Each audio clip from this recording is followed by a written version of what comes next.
Vous avez lancé Illustrator.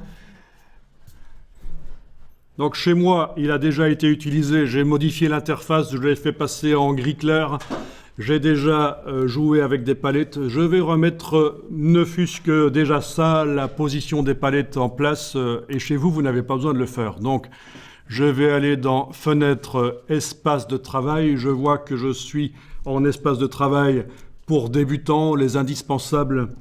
Je vais réinitialiser les indispensables. Enfin, pour débutants, en tout cas, pas pour des travaux spécifiques, peinture, typographie, vectorisation. On peut continuer en tant que pro avec la configuration de palettes, les indispensables, et puis aller chercher de temps en temps les palettes qui nous intéressent, bien sûr, même si elles ne font pas partie du jeu de palettes de départ des indispensables. Réinitialiser les indispensables, voilà. Palette des outils. Ça, si ce n'est pas le cas chez vous, vous allez devoir le faire. Vous allez devoir faire passer en 2 colonnes la palette des outils avec la petite flèche ici, parce que c'est toujours mieux. Oui, si vous n'avez pas accès à la palette des outils comme ça, dans le panneau d'accueil qui est arrivé là dans Illustrator, vous créez une nouvelle image. Vous cliquez sur Créer, ça va créer une nouvelle image, un nouveau document en fait Illustrator. Et voilà, prenez n'importe quoi comme paramètre pour créer. Ça devrait vous enlever le panneau et vous devriez avoir les palettes à droite et la palette des outils à gauche. Donc là, vous avez accès à la palette des outils pour pouvoir mettre en 2 colonnes parce que c'est beaucoup plus simple en 2 colonnes. Les choses ici sont plus grandes notamment. Voilà. Dans le bas de la palette des outils, vous avez 3 petits points. Vous pouvez cliquer sur les 3 petits points, ça fait apparaître une palette. Et dans cette palette qui est apparue, vous allez dans le menu ici, vous demandez « Avancer ».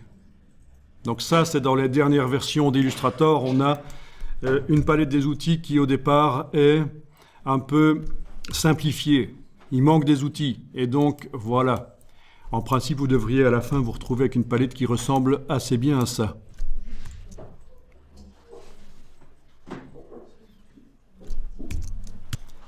Voilà, dans le menu Fenêtre, cadre de l'application est décoché. Dans le menu Fenêtre, il faut faire apparaître la barre Contrôle. Donc, menu Fenêtre, Contrôle. Comme ça, on a une barre ici qui, en fonction de l'outil, va nous afficher différentes choses quand un document sera créé ou ouvert. Donc, vous avez précédemment utilisé cette adresse, ce raccourci que vous avez tapé dans un navigateur web. Quand vous étiez dans le navigateur web, vous avez sélectionné le dossier Teddybear 2 et par les 3 petits points ici, vous avez téléchargé le dossier. Donc le dossier devrait se trouver quelque part sur votre disque dur. Voilà. Je vous conseille donc de faire un affichage par liste. Quand vous êtes dans un dossier sur le Mac, affichage par icône, ça peut être intéressant quand on cherche une image parce qu'on voit les icônes, et encore pas toujours. Affichage par liste, c'est vraiment ce qu'il y a de mieux, ça vous permet d'aller voir dans les sous-dossiers rapidement. Affichage par colonne, vous évitez, c'est foireux aussi. Il n'y a que l'affichage par liste qui peut vous donner un accès rapide à tout dans un dossier. Voilà. Alors, ce que je viens de dire là a l'air pas important, mais franchement, c'est crucial de pouvoir naviguer rapidement dans les dossiers sur l'ordinateur, et qu'on soit sur Windows ou sur Mac, l'affichage par liste, c'est la solution. J'ai vu souvent des gens qui perdent des minutes et des minutes à chercher leur dossier, ils ne s'y retrouvent pas, ils ne savent pas où sont les choses, parce qu'ils naviguent par icône. Donc maintenant, vous faites comme vous voulez, c'est vous qui voyez. Ce qui est intéressant aussi sur le Mac, c'est d'enfoncer la touche CMD sur le clavier et de cliquer sur la barre de titre du dossier. C'est l'équivalent du fil d'Ariane que vous avez sur Windows quand vous naviguez dans des dossiers qui vous permet de remonter éventuellement de certains niveaux. C'est le commande-clic sur le dossier là au-dessus en fait. Voilà, très bonne astuce qui va nous éviter de perdre du temps. Alors, vous avez un fichier qui s'appelle Teddybears à redessiner 02. C'est celui qui nous intéresse. Ne l'ouvrez pas encore. Si vous l'avez ouvert, vous le fermez. C'est un point AI, donc normalement il devrait s'ouvrir dans Illustrator sans problème puisqu'il n'y a pas d'ambiguïté. Je veux dire, c'est pas comme si c'était un JPEG qui peut s'ouvrir dans plein de logiciels qui sont installés sur l'ordinateur. Et là, il faut préciser dans quel logiciel ça doit s'ouvrir. C'est un point Adobe Illustrator, il va s'ouvrir dans Illustrator. Par contre, vous avez ici une ressource qui est utilisée par ce fichier. Une ressource externe. On va tenter de modifier rapidement le nom de la ressource en cliquant une fois sur le nom et en bougeant la souris. Ça devrait vous permettre de renommer. Et vous allez mettre le curseur à la fin, par exemple, et vous allez taper un petit tiret, comme ça. Vous cliquez à côté, vous avez renommé le fichier. Pour ceux qui ne savaient pas comment on renomme un fichier sur le Mac, c'est une des solutions. Sinon, il y a un clic droit renommer, mais enfin, bon. Ça, c'est pas mal. Cliquez, bougez, insérez, modifier, comme on veut. Cliquez en dehors, c'est renommé. Donc, le nom de la ressource utilisée par le fichier Teddybears à redessiner 02, elle a été modifiée. Que se passe-t-il si on ouvre maintenant Teddybears à redessiner 02? Vous allez double-cliquer sur le fichier, ça devrait s'ouvrir dans Illustrator. Voilà, il nous dit impossible de trouver le fichier lié. Voilà, vous allez dire que vous annulez, oui, annulez l'ouverture. Et vous allez voir maintenant que si vous revenez sur le fichier ici et que vous enlevez, vous lui remettez exactement le nom. Voilà. Quand on essaye maintenant d'ouvrir le fichier Illustrator, il n'y a pas de problème. Il le trouve parce qu'il est juste à côté. Voilà. L'image, c'est une image en fait pixel qui a été insérée dans ce logiciel vectoriel en tant que modèle pour pouvoir redessiner ces horribles petits oursons. Et donc, il faut que l'image ne change pas de nom. Même chose si elle était déplacée dans un autre dossier, qui n'est pas celui où se trouve le fichier Illustrator. Il aurait dit qu'il ne la trouve pas. Il y avait un message qui disait « Oui, on peut indiquer où se trouve l'image ». On aurait pu utiliser cette fonction, aller naviguer pour indiquer à Illustrator où se trouve la ressource externe de ce fichier-là, donc cette ressource externe-là. Mais enfin, déjà, voilà quelque chose d'intéressant. Quand vous importez une image dans Illustrator et qu'elle est liée, c'est une ressource externe qui n'alourdit pas le fichier Illustrator, c'est ça l'intérêt, elle est externe. Ben, il faut qu'elle navigue, qu'elle voyage d'un ordinateur à l'autre avec le fichier Illustrator. Le fichier Illustrator sans la ressource externe est inutilisable. Voilà, vous zoomez en avant en arrière avec Alt roulette. Vous avez le panoramique avec la barre d'espacement qu'on garde enfoncée, on bouge l'image. Vous avez la possibilité de repositionner le document rapidement sur l'écran en double-cliquant sur l'icône de la main dans la palette des outils. Voilà, donc le zoom avec Alt roulette, le panoramique avec la barre d'espacement, le recentrage avec le double-clic sur l'icône de la main. Donc qu'est-ce qu'on remarque ici? Il y a déjà une forme qui a été créée, je vais zoomer sur elle. Donc c'est une forme vectorielle blanche transparente qui a été dessinée sur l'ours là. Donc avec la flèche noire, vous allez pouvoir la sélectionner, vous activez la flèche noire, vous cliquez, voilà, on voit apparaître des points, des vecteurs, c'est une forme géométrique, puisque c'est le principe dans Illustrator, on fait du graphisme avec des vecteurs. C'est en rouge actuellement, les vecteurs apparaissent rouges, mais on peut changer la manière dont ils s'affichent pour qu'on les voit un peu mieux. Donc ce qu'on va faire ici, c'est qu'on va aller changer ça déjà. Alors vous allez chercher la palette des calques, menu fenêtre, calque. La palette des calques devrait apparaître quelque part. On prend son nom, on clique, on bouge, ça va la déplacer, en faire une palette flottante, ce qui n'est pas plus mal. Les calques, les vecteurs sur ce calque apparaissent en rouge dans le document. Bien sûr, ça ne s'imprime pas, c'est juste la manière dont les vecteurs s'affichent quand on est en train de travailler le document. Vous allez pouvoir double-cliquer, par exemple, à droite du nom ici, calque 2. Au passage, vous voyez que l'image des ours est sur un calque 1 et c'est verrouillé. On n'arrive pas à sélectionner l'image des ours sur le document puisque le calque est verrouillé. On n'a pas besoin de pouvoir les sélectionner pour l'instant. Donc, je double-clique à droite de calque 2 et j'ai les options du calque qui apparaissent. Et vous avez ici le choix, les couleurs des vecteurs. Je vais peut-être aller tout en bas sur jaune. Voilà, jaune. OK. Et voilà, j'ai des vecteurs qui apparaissent en jaune. C'est peut-être un peu plus visible comme ça sur cette image de fond là des ours. Quelque chose qui peut être intéressant aussi, c'est d'agrandir les différents éléments des vecteurs, les points d'ancrage, les tangentes aussi, quand il y en aura qui apparaîtront, parce qu'il y en a, mais elles n'apparaissent que si on utilise la flèche blanche. Pour l'instant, on est avec la flèche noire. Alors, on va aller dans les préférences d'Illustrator. Donc, on est sur un Mac. Il y a un menu qui s'appelle Illustrator. Si on était sur un PC, ce serait dans le menu Édition, Préférences. Mais ici, on est sur un Mac. Vous allez dans Illustrator, Préférences. Et vous allez chercher Sélection et affichage des points d'ancrage. C'est la deuxième ligne. Et là, vous allez pouvoir jouer avec le curseur ici pour faire en sorte que les points d'ancrage apparaissent de manière plus grande. OK, voilà, on les voit déjà mieux.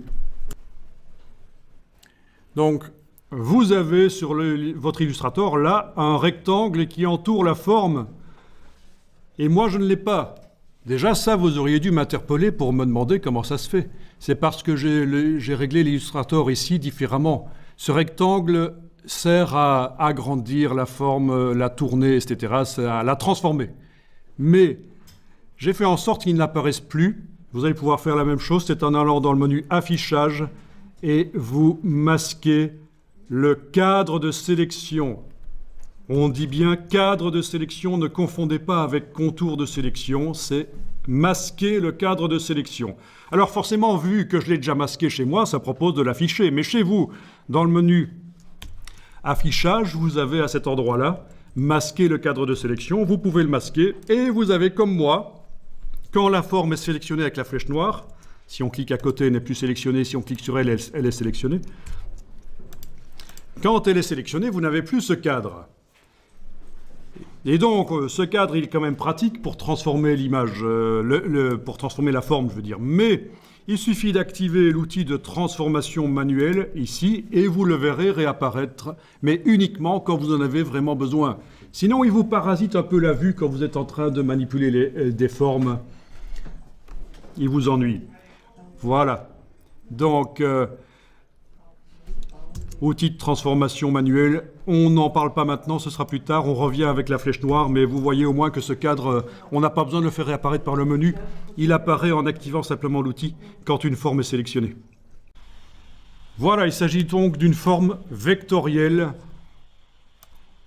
Avec la flèche blanche, vous allez pouvoir cliquer sur les points et vous allez voir que il y a, quand on clique sur les points, ou quand on clique entre deux points sur un segment, il y a des tangentes. On va en reparler plus loin.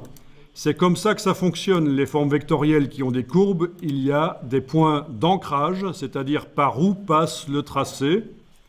Et puis il y a des tangentes pour influencer la courbe. Donc tout ça, c'est ce qu'on appelle des courbes de Bézier, qui ont été inventées par Pierre Bézier, qui travaillait dans l'industrie automobile et qui a trouvé un système pour décrire, avec peu de données, il a trouvé un système pour décrire des courbes, avec juste 2 points et 2 tangentes.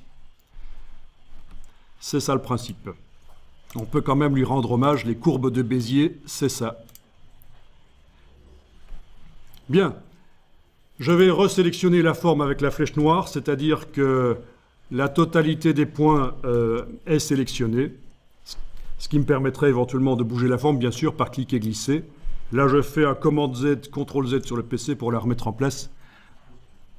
Alors, contrairement à Photoshop, pour ceux qui connaissent Photoshop, vous n'avez pas de palette historique dans Illustrator, mais il y a un historique. On peut voyager en avant, en arrière dans l'historique, mais il n'apparaît pas sous forme de palette.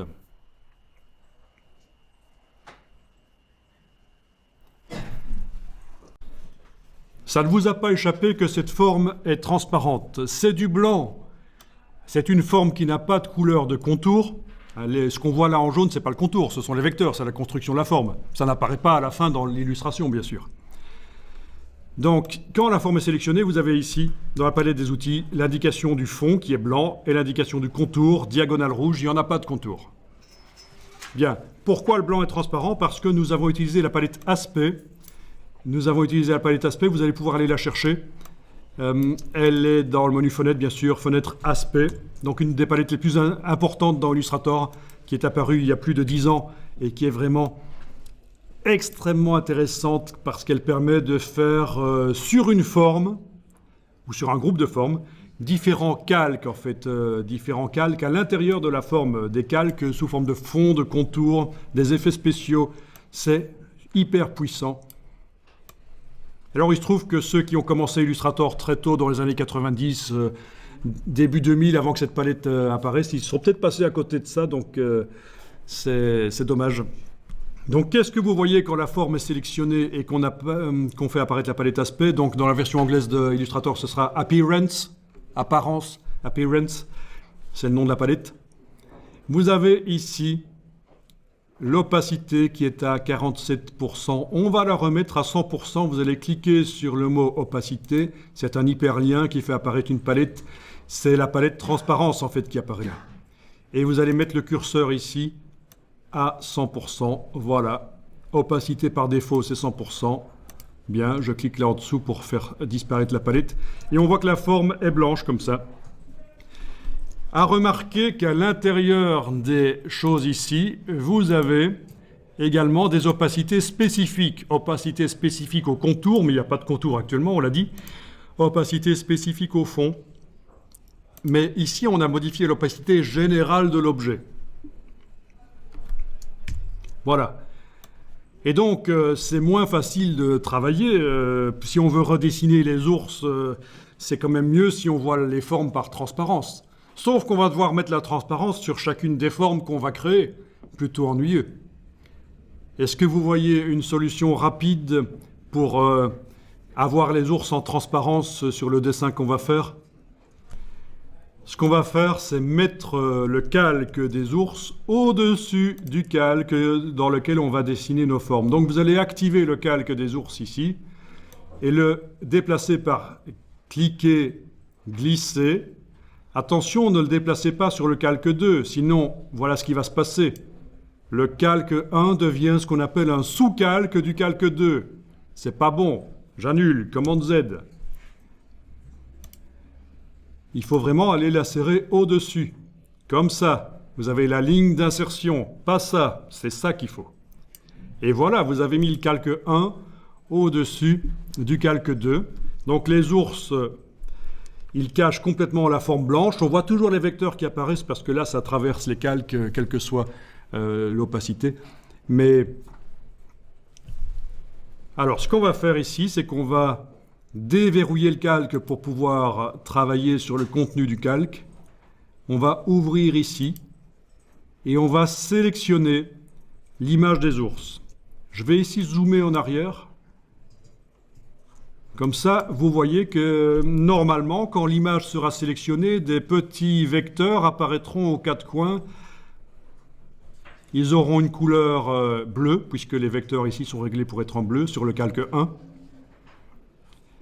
Donc si vous faites ça pour sélectionner le fichier importé, le fichier lié, il ne se sélectionne pas. C'est le gros piège dans Illustrator. C'est que pour arriver à sélectionner un élément, c'est pas comme dans Photoshop, il ne faut pas cliquer sur le nom de l'élément. En fait, il faut cliquer sur la cible ici. Voilà, si on fait ça, l'élément qui est sur le calque est sélectionné. Comme prévu, on voit des petites poignées qui sont apparues. Il est sélectionné. Et alors, on va aller régler son opacité. Par la palette aspect éventuellement. Menu fenêtre, aspect, elle est là. Voilà. Opacité.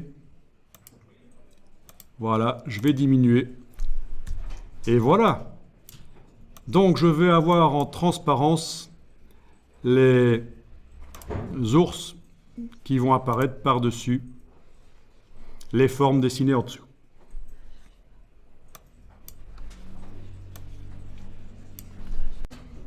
Bien, on va verrouiller le calque 1. Et dans le calque 2, vous avez le tracé qui est sélectionnable de la même manière. Si on clique sur le mot du tracé, ça ne le sélectionne pas. Si on clique sur la petite cible ici, ça le sélectionne. On le voit. OK. Et bien sûr, il est blanc. Donc, c'est pour ça qu'on ne le voit pas par transparence sous les ours. On va aller modifier la couleur. On va modifier la couleur en ayant donc sélectionné la forme ici. Et on va aller double-cliquer sur l'échantillon blanc ici. Vous allez choisir une couleur. Voilà. Si vous choisissez une couleur en double-cliquant, et ça, c'est la sélection d'une couleur, le choix d'une couleur à la manière Photoshop. Donc, vous double-cliquez sur ce qui concerne le fond. Le sélecteur de couleurs s'ouvre, il est en mode T, ça veut dire que la réglette verticale ici, c'est la teinte. Et vous choisissez une nuance de teinte, voilà. Et par-dessous, vous devriez voir clairement la forme, même si elle n'est pas sélectionnée. Si je clique sous la palette des calques ou si je clique à côté de la forme avec la flèche noire, voilà, on la voit cette fois-ci en permanence. Donc ça va m'aider à décider. Et dans un premier temps, les couleurs, ça va être un peu du n'importe quoi, c'est pas grave. Après, on va changer. Alors, il faut savoir que la méthode de sélection de couleurs qu'on vient d'utiliser ici, ça ressemble à la manière dont on procède dans Photoshop. Et dans Illustrator, ce n'est pas bon. Il vaut mieux, dans Illustrator, utiliser le nuancier. Menu fenêtre, nuancier.